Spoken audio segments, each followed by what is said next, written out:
Bonjour et bienvenue dans notre deuxième et dernière édition spéciale consacrée aux Assises de l'économie de la mer. Les Assises, c'est le grand rendez-vous des décideurs du monde maritime, chefs d'entreprise, armateurs, scientifiques, élus. Ils sont près de 2000 personnes réunies depuis hier au Parc Chano et nous allons essayer de vous faire vivre cet événement comme si vous y étiez. Vous entendrez nos reporters sur place. Au programme l'économie de la mer en PACA, mais aussi la croissance bleue, qu'en pensent les acteurs du monde maritime. Et puis, à quelques jours de la COP21, nous nous attarderons sur les solutions écologique qu'offre la mer. Nous vous dévoilerons aussi la ville qui accueillera les prochaines assises en 2016. Un indice, c'est au bord de la mer. Dans quelques minutes, nous retrouverons la revue de presse de Marie-Alix Détry et en fin d'émission, on écoutera la météo marine. Toute la rédaction de Radio EJCAM est mobilisée. Nos journalistes ont suivi les conférences, les prises de parole de la 11e édition des Assises de l'économie de la mer. Ils ont aussi laissé traîner leur micro dans les couloirs du Parc Chano, car une chose est sûre, bon nombre de décisions se prennent de manière informelle, en petit comité. Et avant de retrouver Anouk Bouteloup en direct des Assises, je vous propose de gagner un stage de voile à Marseille. Il suffit de répondre à ces deux questions. Alors, première question, qu'est-ce que le FOC, F-O-C sur un voilier ? Facile. Et deuxième question, que veut dire l'acronyme SNCM ? Pour participer, appelez-nous dès maintenant au 04 91 24 32 00, 04 91 24 32 00. Ces assises de l'économie de la mer sont organisées par le pôle Infomer du groupe Ouest France, qui comprend notamment le journal Le Marin, et comme son nom l'indique, il est consacré aux actualités du monde maritime. Anouk Bouteloup est en direct des assises. Bonjour Anouk. Bonjour Boris. Vous pouvez nous en dire plus sur cet hebdomadaire un peu particulier ? Eh bien oui, Le Marin, c'est un journal papier né en 1946. À l'époque, il s'adressait aux marins et aux pêcheurs. Il a pris un tournant économique il y a une dizaine d'années car il a fallu adapter son lectorat face à la baisse du nombre de marins et à l'essor de l'économie maritime. Un de ses journalistes me disait d'ailleurs qu'ils avaient un peu inventé ce terme d'économie maritime avec le journal. Sa cible s'est donc élargie et Le Marin est aujourd'hui destiné à tous les gens qui travaillent avec la mer, des secteurs comme la pêche donc, mais aussi la construction navale ou encore les énergies marines renouvelables. Le Marin est un journal hybride, à la fois professionnel et grand public, puisqu'il est disponible en kiosque. Il y a aussi une newsletter qui a été lancée il y a un an. Et pour la petite histoire, elle est expédiée par satellite aux marins de la CMA-CGM pour qu'ils puissent la lire à bord. La newsletter compte déjà 3000 abonnés et le journal est vendu à 10 000 exemplaires.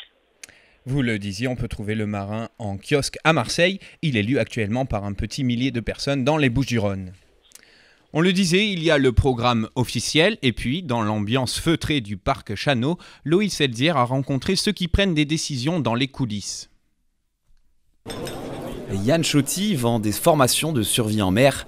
Pour lui, l'intérêt de ces assises, c'est les coulisses. Ça permet de renforcer les liens avec les clients existants et ça permet d'être connu pour les clients potentiels. Et là, j'ai rencontré 20-30 personnes en l'espace de 3 heures.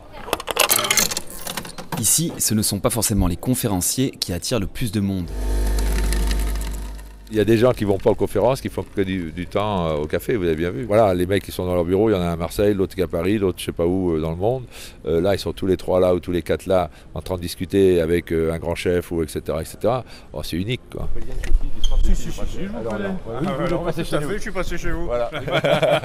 Donc, vous voyez ce que je veux vous montrer, ça crée des relations entre les gens. Je dirais que les assises, c'est aussi un facilitateur de relations. Et ça ne concerne pas forcément que les affaires. Guillaume est étudiant dans le domaine naval. Hier, on a eu un repas à midi. On était justement avec des professionnels. Moi, c'était plutôt des CNS, par exemple. C'est une grande entreprise quand même qui est connue dans le milieu marin. J'ai pu rencontrer des RH de des CNS et on peut saisir une opportunité. Ouais, carrément. Contrat de travail, contrat commercial. Si les débats ont lieu en salle de conférence, les décisions, elles, sont prises à table ou devant un café. Merci Loïs Elzière. Aux 11e assises de l'économie de la mer, il y a un fil rouge, c'est la croissance bleue, une formule colorée qui désigne tout simplement le développement de l'économie maritime en France, un secteur porteur, d'autant que notre pays est devenu le 2e territoire maritime du monde. Alors Marie-Alix Détry, cette croissance bleue, ils n'ont que ça à la bouche au Parc Chano. Et oui, et on comprend pourquoi, parce qu'avec 470 000 emplois et un chiffre d'affaires annuel de près de 70 milliards d'euros par an, l'économie maritime pèse lourd. Et certains voudraient qu'elle pèse encore plus lourd, c'est le cas de Ségolène Royal. La ministre de l'écologie a dévoilé 10 pistes d'action susceptibles de relancer cette fameuse croissance bleue. Alors qu'en pensent les experts? La réponse de Paul Giacobbi, il est le président de l'Agence des aires marines protégées. Il y a une piste pour la croissance bleue, c'est protéger le milieu marin. Donc plutôt que de faire de grands discours, on devrait plutôt donner un peu de moyens. Pour que la préservation de la nature et de l'environnement, la biodiversité, est un des éléments fondamentaux de la croissance bleue. Même son de cloche du côté de Arnaud Leroy, pour le député PS, on peut concilier économie bleue et économie verte, développer les transports maritimes, la pêche raisonnée, les croisières, et ce quitte à fâcher les écologistes ou même certains de ses collègues à l'Assemblée, coupables selon lui d'un certain immobilisme. Ouais, bon, il y a questionnement, parce que bon, il y a actuellement une petite tendance à la préservation à outrance, donc voilà, il ne faudrait pas exploiter ci, il ne faudrait pas faire ci. Moi, c'est pas maligne, je pense qu'on peut avoir des exploitations raisonnables et raisonnées. On l'aura compris, ce n'est pas aux assises de la mer que l'on trouvera les défenseurs acharnés de l'écologie, et pourtant les sujets ne manquent pas en PACA, puisque la Méditerranée est la mer la plus polluée du monde. Il reste donc de gros progrès à faire encore en Méditerranée. Et ces progrès, certaines institutions marseillaises s'y attaquent. Oui, c'est notamment le cas du port de Marseille-Fos. Voici un exemple de ce compromis entre développement économique et démarche environnementale. Plus de 78 millions de tonnes de produits, parfois toxiques, ont transité dans ce port qui se met désormais au vert, comme l'a constaté Florent Bascoul.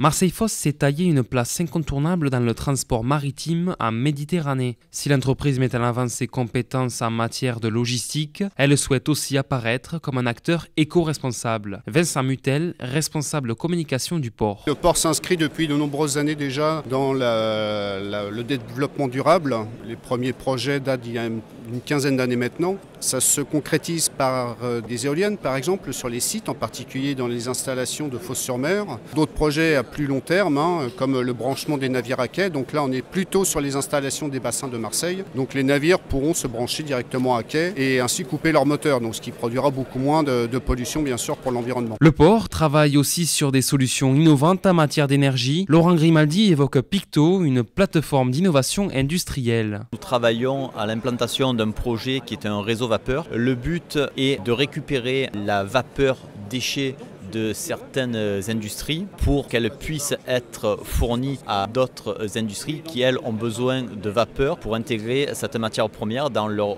process de fabrication. Si les efforts du grand port de Marseille-Fos sont à saluer, il reste cependant l'un des acteurs industriels qui rejette toujours trop de déchets dans la nature. Un reportage de Florent Bascoul pour Radio EJCAM.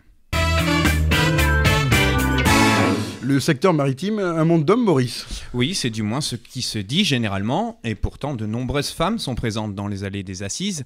Serait-ce le début d'une évolution, voire d'une révolution? Arnaud Galina, vous êtes sur place, que constatez-vous? Oui, Boris, alors le bilan sur l'estrade est assez mitigé.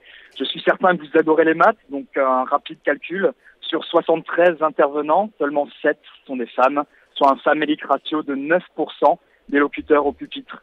Certaines sont très pragmatiques. Florence Wagner, capitaine de régate, parle ainsi d'un milieu naturellement non féminin. Pourtant, elle l'assure, la marine française ne peut plus compter exclusivement sur les ressources masculines. Comme quoi, si la femme est l'avenir de l'homme, elle est aussi celui de la marine nationale. Dans l'organisation, on le révèle, cette absence représente aussi la société française. Les organisateurs ont souhaité inviter les numéros 1 des entreprises du secteur, mais force est de constater que dans le monde maritime, l'évolution de la place des femmes semble encore plus lente. L'idée qu'une femme porte malheur sur un bateau, comme les lapins, semble inconsciemment tenace. J'en tiens pour preuve l'absence totale de lapins. Pourtant, Béatrice Wittvoet, présidente de Vista France, réseau de femmes au poste de responsabilité dans le monde maritime, y voit un éclatant progrès. 7 intervenantes aux assises de la mer, c'est un record. Un de plus avec la fréquentation, mais qui semble si difficile à battre. Merci Arnaud Galina. Autres grands absents à la tribune des assises, non pas les lapins, mais les associations de protection de l'environnement. Jean-Jérôme R a appelé une militante de Greenpeace à Marseille et Roselyne nous dresse un tableau alarmant de la santé de nos océans. La Méditerranée est dans un état catastrophique. C'est d'autant plus catastrophique que c'est une mer quasiment fermée, la Méditerranée. Donc on a de gros problèmes de pollution diverses. On rejette des produits toxiques, on rejette des pesticides, des médicaments, enfin bon, ouais, la liste est longue. Le trafic maritime aussi pose un problème, la mer est beaucoup trop, il y a beaucoup trop de bateaux, il n'y a pas de contrôle en Méditerranée, donc les bateaux dégazent énormément, ils rejettent des tas de cochonneries dans la mer, il y a le problème des plastiques, où tous les plastiques arrivent dans la mer, il y a un problème de surpêche. Donc la mer, on est en train d'épuiser tous les stocks de poissons, mais ça c'est pas valable qu'à la mer. Tout ce que je vous dis c'est valable pour toutes les mers et tous les océans, mais en Méditerranée c'est particulièrement sensible.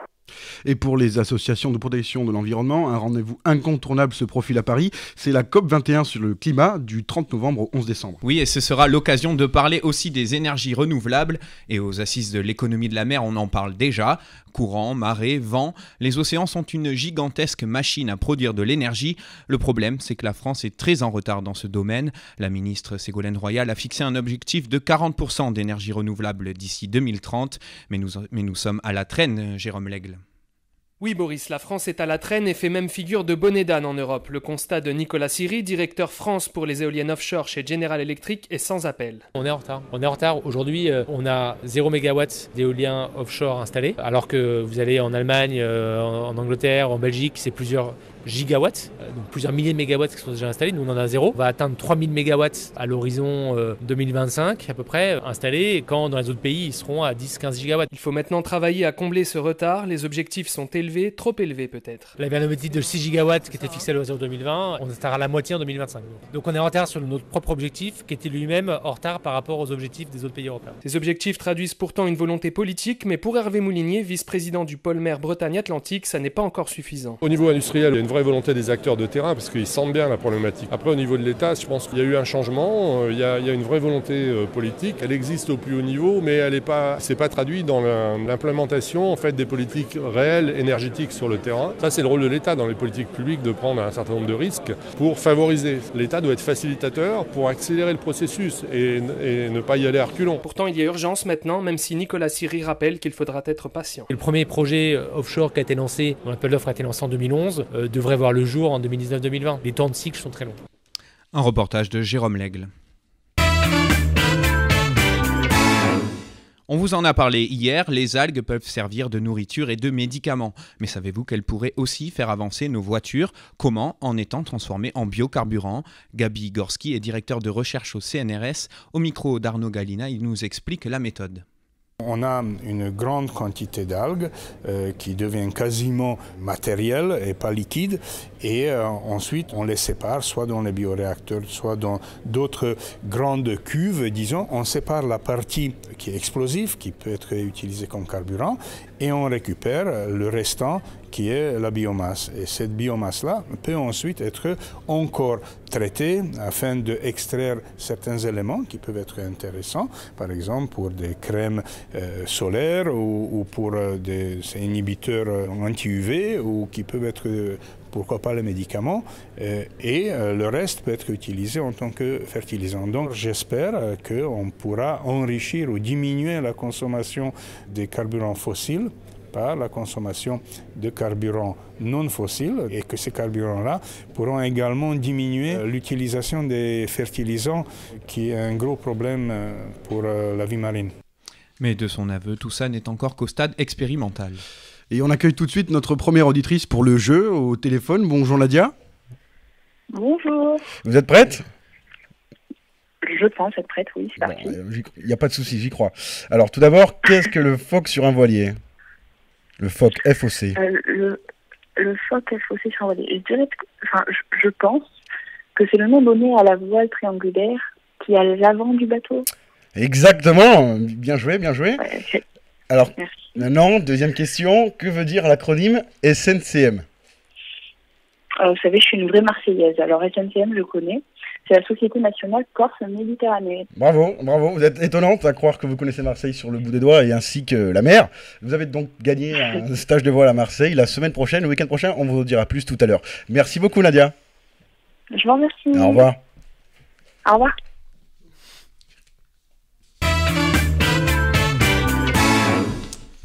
Et on passe à la revue de presse de Marie-Alix Détry. Alors Marie-Alix, les journaux en parlent beaucoup de ces assises de la mer ? Alors oui Boris, les assises de l'économie de la mer, c'est d'abord les associés directs de l'événement qui y consacrent de nombreux papiers, à savoir Le Marin bien sûr, revue spécialisée dans l'économie marine, et Ouest France. Ce dernier commence par souligner l'absence de Ségolène Royal, une nouvelle encore difficile à digérer même le deuxième jour pour les conférenciers qui plaçaient beaucoup d'espoir dans sa venue. C'est la seconde fois que la ministre de l'écologie se décommande, cette fois-ci à une semaine près. Elle s'excuse pourtant et pointe une autre obligation, celle d'accompagner François Hollande en Chine et en Corée pour préparer la COP21. Alain Vidaliès, secrétaire d'État au transport, était tout de même présent. Il a fait affluer micro et calepin. Ouest France titre ensuite « Énergie bleue, la France fait figure de cancre. Que ce soit par rapport à l'Europe ou ailleurs, nous sommes à la traîne ». C'est surtout dans les éoliennes offshore que le retard se fait sentir. La construction des premiers parcs ne devrait pas commencer avant 2017. Le Marin couvre entièrement le congrès, lui, en papier comme sur Internet, avec 12 articles web en l'espace de 36 heures. L'hebdo est très méticuleux. On y parle Antarctique, pêche brésilienne, croisière, piraterie. Presque tous les angles abordés au Parc Chano y sont retranscrits. Très bien. Et les autres journaux alors ? Alors bien évidemment à Marseille, les éditions locales aussi parlent de l'événement. La Provence consacre pour la seconde fois consécutive sa 3e page aux assises, avec 3 articles et une pub pour Le Marin. Le journaliste Jean-Luc Crozel commence par noter le succès de la conférence et de ses quelques 1700 participants. Il imagine déjà Marseille comme capitale européenne de la croissance bleue. Il rappelle que la ville est bel et bien le premier port de France. Alors en économie marine peut-être, mais en écologie on y reviendra, puisque la Méditerranée est la mer la plus polluée au monde. On se souviendra de l'intervention des Sea Shepherds en fin d'été, qui ont filmé les fonds des vieux ports. Résultat, vélos, bouteilles, barrières, boîtes de conserve et filets abandonnés, une couche de déchets de au moins 2 mètres emprisonnant les poissons de roche. Pour le 20 minutes, une ombre plane sur les assises, celle de la SNCM. D'après le gratuit, aujourd'hui, c'est avant tout le rendez-vous tant attendu entre la compagnie maritime et ses repreneurs au tribunal de commerce de Marseille. L'audience déjà reportée 3 fois devrait être déterminante pour le futur de l'entreprise, en redressement judiciaire depuis 1 an. La Marseillaise insiste, elle, sur l'évocation des migrants lors de ses nombreuses conférences. L'intervention était pourtant relativement minoritaire, puisqu'une table ronde d'une 20aine de minutes seulement y a été consacrée hier en fin de matinée.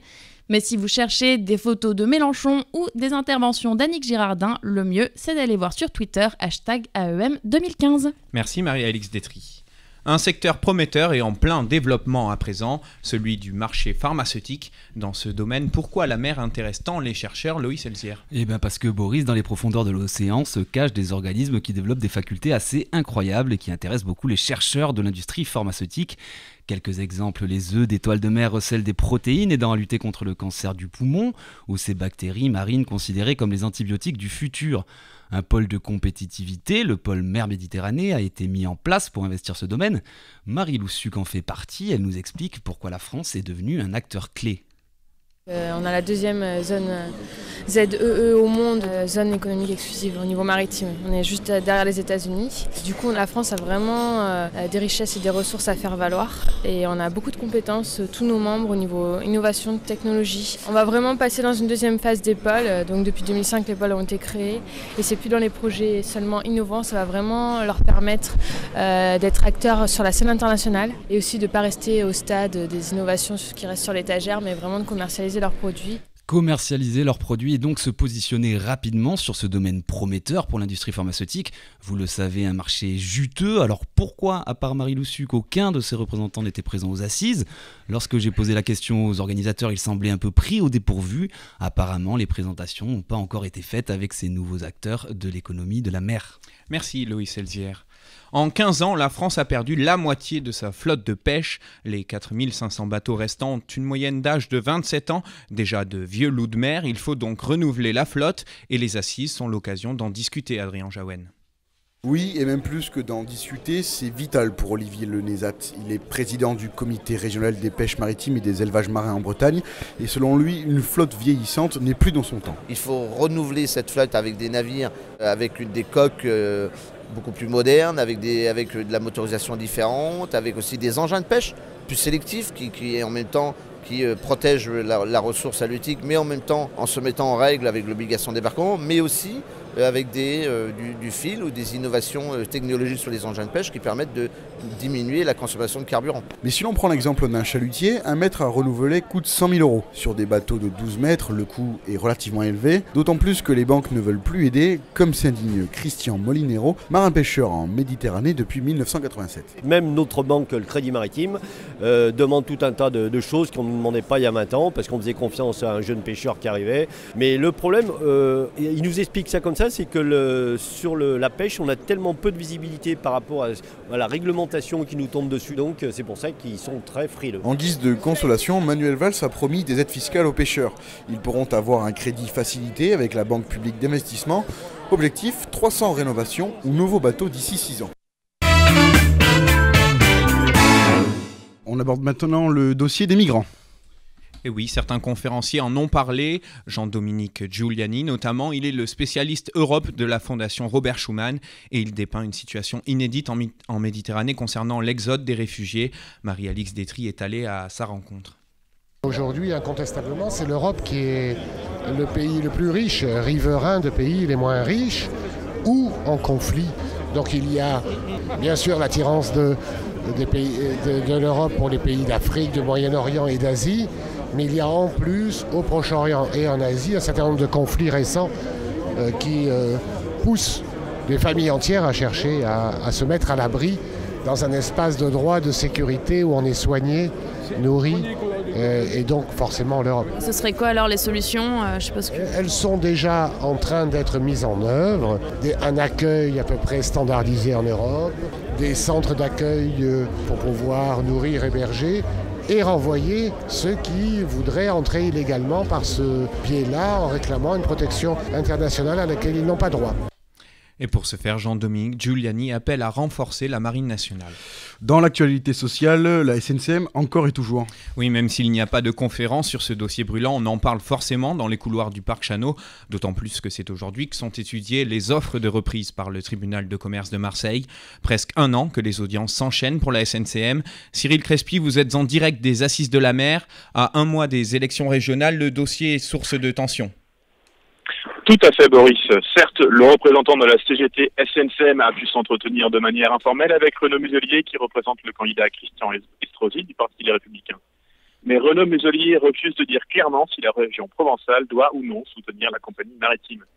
Car s'il affirme que ce n'est pas la vocation d'une région que de soutenir des entreprises, il explique dans le même temps qu'aider la SNCM n'est pas totalement exclu. Une seule certitude, le rejet catégorique par la droite de la motion de soutien votée par le Conseil régional. Cette décision, prise sur proposition du front de gauche, est perçue comme une sorte de manipulation électoraliste. Mais cette réponse plaira sans doute davantage à la CGT que celle de Paul Giacobbi. Le président du Conseil exécutif de Corse avait écourté hier une discussion informelle et assez vive avec le représentant de la CGT. La région Corse refuse pour l'heure catégoriquement d'apporter un soutien similaire à celui de la région provençale. Et plus tôt dans la journée, la mairie de Marseille et le département des Bouches-du-Rhône s'étaient eux aussi clairement opposés à toute aide publique à la SNCM. Merci Cyril Crespi, et vous avez d'ailleurs rencontré ce porte-parole des marins CGT, Frédéric Calpozzo, et il n'attend pas grand-chose de ces offres de reprise.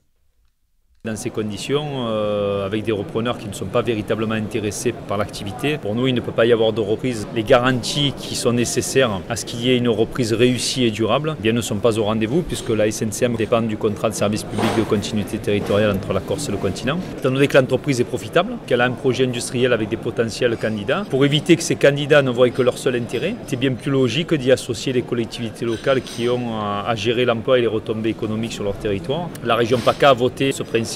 Reste à ce que maintenant il devienne réalité, et pour notre part on regrette que certains défendent en fait le fait de continuer à mettre à mal le service public. Frédéric Calpozzo au micro de Cyril Crespi. Rappelons que 1000 emplois sont en jeu à la SNCM, 3000 même si l'on compte les emplois indirects liés notamment à la sous-traitance. L'économie de la mer, il n'a que ça en tête. Oui, il se plaint bien souvent de ne pas pouvoir en parler dans les médias. Eh bien, nous avons donné l'opportunité à Jean-Luc Mélenchon de s'exprimer sur le sujet. Quelles seraient pour lui les mesures phares à mettre en place en région PACA ? On l'écoute. Bon, là, la petite tournée qu'on a fait, on a vu une ferme qui fait du loup et du bar en mer. Bon, déjà, premier problème, comment se fait-il que, alors qu'on est le deuxième territoire maritime du monde, la première production de poissons qu'on fait, c'est des truites, c'est-à-dire un poisson d'eau douce. il y a quand même un problème dans la manière avec laquelle les Français méconnaissent. Et les pouvoirs politiques méconnaissent l'importance de la mer. Qu'est-ce qu'on pourrait dire d'autre ? Les choses qu'on a vues, la pauvreté des bâtiments de la douane, il a fallu que les douaniers eux-mêmes se battent. Tout ça est absurde. Là, le navire sur lequel j'ai vogué ce matin, la Mauve, elle a déjà 30 ans de service. C'est un bateau en bois, d'acajou, très bien, je suis content, mais il va bien falloir penser à le remplacer. Or, comme ça fait partie des missions régaliennes de l'État, on n'en finit plus de comprimer les budgets. Tout ça est absurde. Et le président du parti de gauche a sillonné hier les allées du Parc Chalot pendant près d'1 heure. Et ce n'était pas le seul à se démarquer parmi la foule des congressistes. Et non, puisque dans cette masse de PDG, de chercheurs, de conférenciers, certains visages plus jeunes sortent un peu du lot. Ce sont les 129 étudiants présents tout au long de ces 2 jours. Marie-Alix Détry est allée à leur rencontre. Après quelques conférences, pendant la pause, c'est le moment pour les jeunes étudiants en écologie, commerce, ingénierie d'aborder les acteurs de cet événement. Parrainés par Cluster et autres entreprises présentes, ils sont venus de Paris, Nice, Lille pour assister aux Assises de la mer. Leurs buts ici sont unanimes. C'est déjà pour rencontrer un petit peu des intervenants, prendre un premier bain, sans faire de jeu de mots. On a plusieurs objectifs. Le premier, c'est de se cultiver et d'apprendre en assistant aux conférences, bien sûr. Le second, essayer de comprendre qu'est-ce que les acteurs du monde vraiment professionnel attendaient en termes de formation des futurs, en termes de formation. D'après Philippe Valette, directeur général de Nausicaa, Centre national de la mer, ils ont un rôle capital à jouer dans le changement écologique à venir. C'est les jeunes qui vont être aux commandes de cette révolution. Et nous, on essaye d'être créatifs pour préparer cette révolution, mais c'est les jeunes qui vont la réaliser. Un défi que Antoine est prêt à relever. J'espère qu'on sera à la relève, ça c'est sûr, j'espère. Et sans pour autant penser à des buts aussi lointains, beaucoup sont venus à la chasse aux stages et aux employeurs. Et pour cela, quoi de mieux qu'une conversation autour d'un café ? Un reportage de Marie-Alix Détry que nous retrouverons en fin d'émission pour la météo. Le secteur de la croisière à Marseille connaît un record historique. Au mois d'octobre, près de 200 000 passagers ont débarqué dans la ville. Les professionnels parlent d'énormes retombées économiques, mais profitent-elles vraiment aux Marseillais, Léa Pasco ? Chaque année, la croisière génère plus de 200 millions d'euros. Des retombées économiques qui reviennent à cette industrie à 2 facettes, à la fois industrielle portuaire et touristique. Jean-François Suas, président du club de la croisière Marseille-Provence. La plus grande plus-value, elle est sur le port. Sachant qu'à Marseille, le port est l'employeur numéro 1, le poumon économique de la métropole. Pour retenir juste un chiffre, c'est 2/3 sur l'exploitation portuaire, 1/3 de cash chez les commerçants, les transporteurs et tout ce qui va dans la destination touristique. Pourtant, certains Marseillais ne voient aucun bénéfice de ces recettes. Cet économiste syndicaliste, qui préfère rester anonyme, voit au contraire la croisière comme un trompe-l'œil. Ça vise à compenser ce qui a été appelé la crise marseillaise, c'est-à-dire en fait le déclin des activités industrielles et de l'emploi industriel sur et autour de Marseille. Que ce soit la réparation navale, la construction navale, la pétrochimie, l'agroalimentaire. De même pour le tourisme, qu'il juge presque inexistant chez les croisiéristes. C'est la théorie de l'argent qui ruisselle, c'est-à-dire en faisant venir des touristes, ils vont dépenser leur argent et donc la population pauvre va en bénéficier. Mais en fait ça ne marche pas, pourquoi ? Parce que d'une part, lorsqu'on va sur des croisières, tout est payé. Quand vous posez la question aux restaurateurs par exemple du centre-bourse, ils vous disent mais les croisières on n'en veut pas. Ils viennent parce qu'ils prennent juste de l'eau, mais tout est payé à bord. Donc la restauration aussi. L'essentiel de la population ne touche pas un radis de l'argent qui est dépensé. À la limite, les terrasses du port pour le commerce de proximité, mais c'est tout. En attendant, la croisière continue sur la route du succès. On dénombre plus de 22 millions de croisiéristes dans le monde cette année. Il est 15h20. Les Assises de la mer ferment leurs portes dans moins de 2 heures. Faisons déjà le bilan de cette édition marseillaise. Florent Bascoul, vous êtes sur place pour Radio EJCAM. Que doit-on retenir de ce cru 2015, Florent ? Oui, Boris, permettez la métaphore. Les divers acteurs de l'économie maritime repartent de ces assises avec du vent dans les voiles. Grande satisfaction de Jean-Marie Biette, le secrétaire général du pôle mer de Ouest-France. Record de fréquentation et débats de qualité. Des pistes ont été étudiées, comme par exemple en matière d'environnement. Côté business, pas de contrats spectaculaires, mais des échanges et des contacts prometteurs. Bilan plus partagé concernant les annonces politiques. Alain Vidalis, le secrétaire d'État des Transports, de la Mer et de la Pêche, a énuméré quelques mesures, mais le vaste chantier de déréglementation en faveur de l'économie bleue requiert plus d'enthousiasme de la part des décideurs politiques.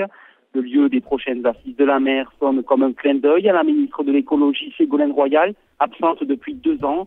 Son fief poitevin de La Rochelle accueillera l'édition 2016 de ce grand rassemblement de l'économie de la mer. Merci Florent Bascoul. On passe maintenant à des choses plus légères, quoique un peu lourdes tout de même, n'est-ce pas Marie-Alix ? Et oui, en effet, Adrien, puisque en ce temps frais et pluvieux, quoi de mieux qu'une choucroute de mer pour se réchauffer ? Prenez vos blocs-notes et c'est parti. Au marché du Vieux-Port, il faudra aller chercher de la lotte et du haddock. Alors non, pas le capitaine, mais de l'aigle fin fumé et de la langoustine si vous le souhaitez. À part ça, vous aurez besoin de choucroute crue, en toute logique. Des oignons, un bouquet garni, quelques baies de genièvre, une bouteille de vin blanc sec, alors ne sortez pas le muscat, la villageoise suffira, de la crème fraîche, du beurre, du sel, du poivre et 12 pommes de terre. Il faut d'abord faire cuire la choucroute, à côté faites revenir les oignons dans une noix de beurre, étalez ensuite la choucroute par-dessus, parfumez avec des baies de genièvre, le bouquet garni, le sel et le poivre, rajoutez le vin blanc, couvrez et laissez cuire pendant 1 heure. Pendant ce temps, coupez le filet de haddock et la lotte, les glissez au cœur de la choucroute et couvrez sur feu doux pendant 20 minutes environ. Faites cuire les pommes de terre et ensuite disposez le tout dans un grand plat et l'arrosez de crème fraîche. À noter que d'après notre reporter Arnaud Galina, ce plat s'accompagne très bien d'un petit Riesling alsacien. On accueille tout de suite notre seconde auditrice pour participer au jeu. Pauline, vous m'entendez ? Oui. J'espère que Marie-Alix vous a donné faim. Est-ce que vous êtes prête pour la première question ? Allez-y. Qu'est-ce que le phoque sur un voilier, Pauline ? Le phoque, c'est la première voile du voilier. Oui, dites-moi un petit peu plus, s'il vous plaît. Quelle première voile ? Sur le mât, la première voile triangulaire. Oui, voilà, c'est ce que j'attendais, triangulaire. Merci beaucoup pour une première question réussie. Deuxième question, que veut dire l'acronyme SNCM ? SNCM, facile. Société nationale maritime Corse Méditerranée. Je crois que vous êtes trompé. Vous avez dit Société nationale maritime Corse à la place de Corse Méditerranée. Vous êtes trompé. J'ai dit Méditerranée. Non, vous avez dit maritime. Bon, d'accord. On me dit que vous l'avez dit. Je me suis trompé. C'est moi qui suis sourd. Pauline, vous avez gagné. Merci beaucoup. Au revoir. On se retrouve tout de suite avec la météo marine. La côte méditerranéenne sera peu agitée aujourd'hui avec du vent qui oscillera entre 18 et 13 nœuds dans la journée, quelques pluies éparses dans l'après-midi qui se dissiperont doucement. Côté Atlantique, la mer sera belle à peu agitée, du cap de la Hague à peine marche. Plus de vagues se feront observer au sud jusqu'à la frontière espagnole et sur cette zone, le temps sera très nuageux à couvert avec pluie et averses. Une dépression est prévue sur la mer du Nord demain. Merci Marie-Alix, notre journaliste multicarte, et merci à vous, auditeurs, de nous avoir suivis durant ces 2 émissions consacrées aux assises de la mer, et merci aux journalistes sur place, ainsi qu'à la productrice de l'émission, Delphine Nouguered. Bon vent. Bon vent.